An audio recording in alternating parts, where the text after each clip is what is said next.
Hello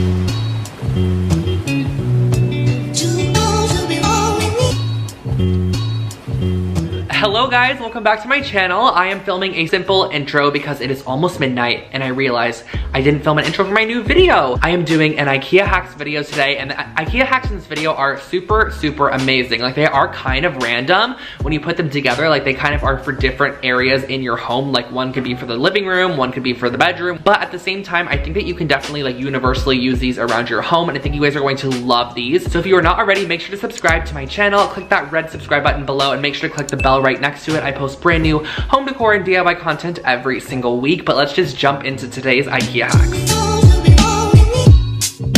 All right, so first thing is that I need to brush up on my Swedish apparently, because this is called the Hemgejord containers. You get 2 of them in a pack from IKEA, and I'm starting off with these as the base for this hack, and I'm also going to be using some of the macrame cord I featured in my last Amazon video. I'll link it below again for you guys, but I'm basically going to start off by cutting these into strips, and I'm cutting a total of 12 strips. 6 of them are going to be shorter, and then 6 of them are going to be longer. Here are the exact measurements I used. So the reason that we do this is because the center sections of our weaving is going to be the shorter sections, and then the outermost sections are going to be the longer ones. You're going to see what I'm talking about in a second. So grab 2 shorter ones and 2 longer ones and tie them in a knot together. You're going to use a pair of scissors to create a hole on the bottom side of your tray. And these are kind of like a hard wicker material, so you can create a hole very easily by just twisting some scissors, pull through all 4 strands, and then make sure that the 2 shorter strands are in the center and your 2 longer strands are on either the left and right side. So what we're going to be doing is creating a spiral knot, as I like to call it. It's probably not even called that. But basically how you have to do this is, like I always say, a little bit more easier if you just look at what I'm doing. You're going to take your right strand and pass it over the 2 on the center, and then take your left strand and then go over the top of it, under and through the back side. And from here on out, you're basically going to be repeating those steps until you have your desired length of the actual macrame. I did about 10 inches on mine because I also wanted to add a bead, and then I also just wanted some of the rope to be like very free and not macrameed. So I did a total of 10 inches of this spiral macrame, and as you go, it'll start spiraling. So you're gonna kind of have to twist your tray as you actually macrame, because it's just a little bit easier like that. So here's a little bit of a longer section, and you're just going to complete it off.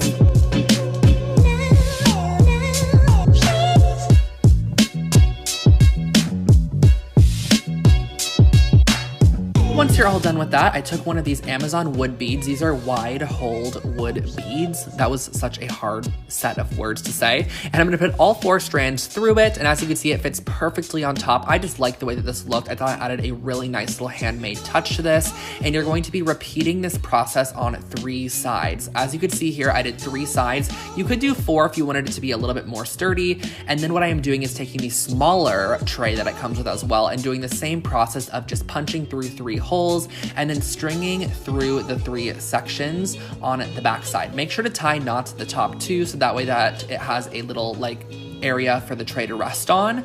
You guys can probably see what it looks like here. It's just basically going to be a hanging tray. And then once I got to the end, I actually went ahead and I just wrapped all 12 strands in a loop. And then I took one of the longest strands and wrapped it around there to kind of just create a very finished off loop. So I repeated this all the way up, wrapped it around. You can tie this off once you get to the end, snip all your extra threads, and I think this is such a cute little plant holder. You can put big plants on this, a collection of small plants, whatever your heart desires.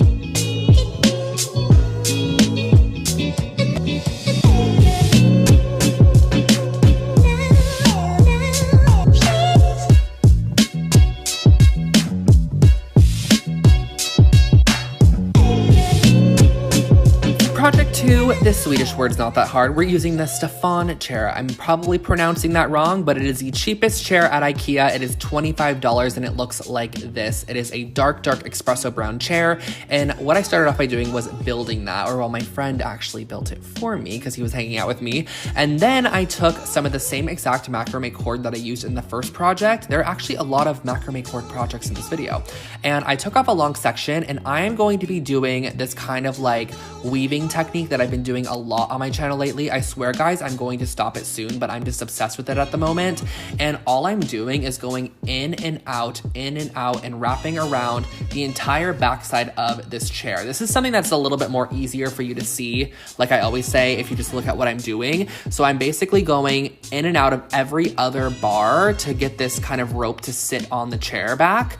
And it's very repetitive. So you're just gonna go all the way up. And if you do run out of cord at one point, you can tie it off and then start again. Just try to make sure that you hide your knot on the inside and then start off again. As you can see, I had to do so here. The knot is on the left side. You can kind of see it a little bit there, but it's pretty much hidden. And you're gonna be repeating the process going all the way up to the top. You could leave it like half done if you want to, or you can just do those center 3 bars.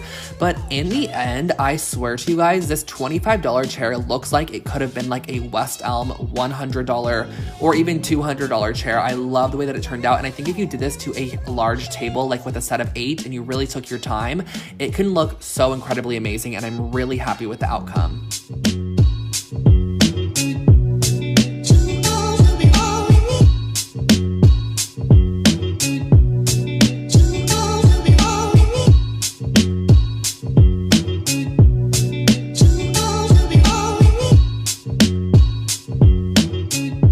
Jumping right into project number 3, I'm using the Complement scarf holder. These are woven ring scarf holders. I've actually used this in a past IKEA hacks video, but today I wanted to create a wall hanging with some assorted yarns. So I pulled some yarns out of my collection, and this is super, super simple and definitely something you can customize to your own space. You can also add things like fabric strips or different textures of strings, like maybe hemp rope or something like that. But what I did was I cut different strands of yarns, and I like to vary the thicknesses because I feel like it adds a lot of texture.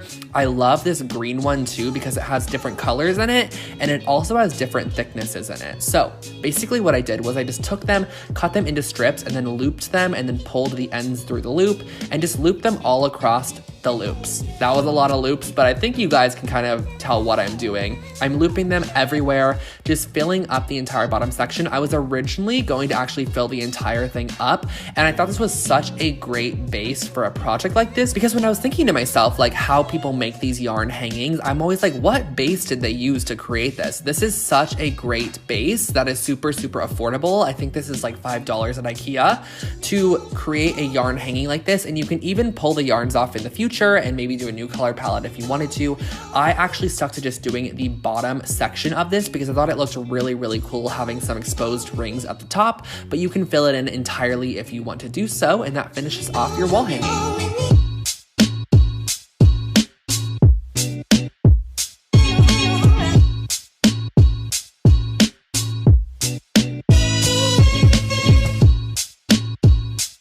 Oh my gosh, guys, this is the one I've been waiting for. I'm using this shelf unit, actually 2 of them. I'm not even gonna try to pronounce it. I think we're over me trying to pronounce these names, but this is a legit hack. It's not really that much DIY'd, but I am hacking the system on one of the items. You'll see what I'm talking about. So I'm gonna unpack everything from both boxes to start off with, and I'm going to be taking the red portions and fully spray painting them white. So here I am naked. Just kidding, I'm actually not, but it looks like I am. I'm going to be spraying these with some white spray paint. It was super sunny outside. I still don't understand why Los Angeles decides to be 98 degrees in the fall time, but I guess it honestly helps with the drying process, so I can't be that mad at it. So I went ahead and I did a lot of coats of spray paint on all of this to get every single spot of red fully covered. I also ended up going in with like a sealant coat in the end, but I forgot to film that portion.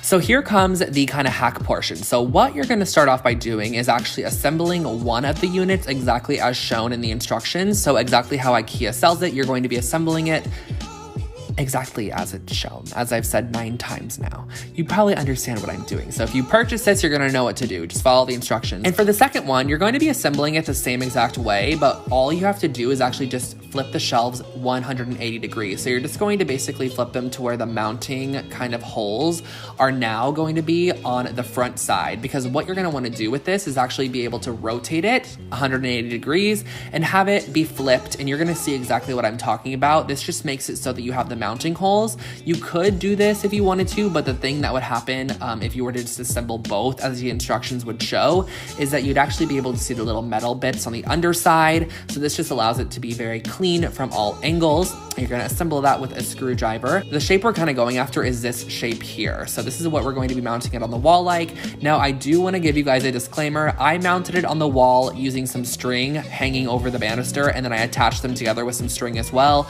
because honestly I didn't want to drill it into the wall because I want to use this in someone's future apartment makeover. But as you can see, you can mount it on the wall perfectly. And that was my video for today. I hope that you guys enjoyed those IKEA hacks, and I hope that you guys can find maybe 1 or 2 or even 4 of those projects very useful and handy for your guys' apartment or bedroom or wherever the space is that you want to make over. Very universal as well, so you can kind of change things to fit your color palette or whatever you want to do with those. But without further ado, I'm not going to keep you for much longer, so make sure to subscribe to my channel. I post brand new home decor and DIY content every single week here on Lone Fox, and you can also follow Lone Fox on Instagram. It is Lone Fox Home for more behind the scenes type of stuff. I post stories over there, polls over there. I interact with you guys a lot over there, so make sure to follow me as well over there. And lastly, if you are new to my channel, I have done multiple IKEA hacks in the past. I'll put a card up there with a couple other videos for you guys to check out after this one, because you're going to love those ones as well. And I hope you guys have an amazing rest of your day. Happy Halloween if you happen to be watching this right before Halloween, because I think this is going up right around like October 20, whatever tomorrow is, like 6th or 7th or something. So I hope you guys have a great Halloween, and I will catch you all in my next video. Bye guys!